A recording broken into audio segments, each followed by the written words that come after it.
Glorious Revolution. We are at the Danube talking about the Glorious Revolution, the 17th century, when already King killed by all the other people, the country plunged into bloody civil war. When the second Stuart monarch, James II, came, seemed determined to shake the nation to his despotic and dictator's religious belief. His throne was seen under threat. Why? Duke of York was a controversial figure even before he became King James II. His conversion to Catholicism upset many. The objective exclusion bears and the cessation plus he had no illusions as to his popularity, yet he was unflappable in his arrogance. Unflappable in arrogance, okay?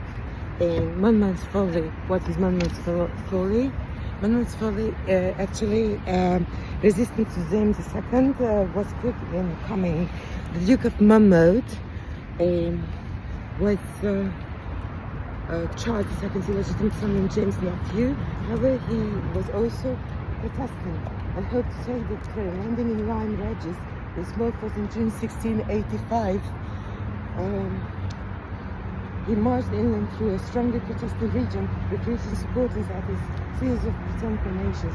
Failing to take Bristol, he tried Bath before moving on to Warminster. An attempt to open second front in Scotland having failed, Monmouth's man fell back before being defeated at Suchmore on 6th of July. The judge Jeffreys, a bloody assizes followed. More than 300 rebels were executed by invitation. A group of Protestant nobles are already in negotiation with William of Orange, stadtholder of the Dutch Republic, became even more eager for him to both James and reign as William III. His wife Mary, James II's daughter, had the better claim, but William wanted to be more than Prince Consort.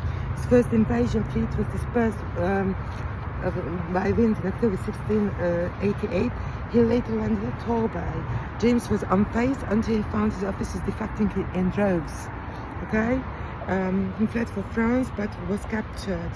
And at the end, the Convention Parliament in January 1689, Convention Parliament issued a Declaration of Rights. Why was it important? Draft for democracy it was. The Declaration of Rights was primarily stick to beat James II with.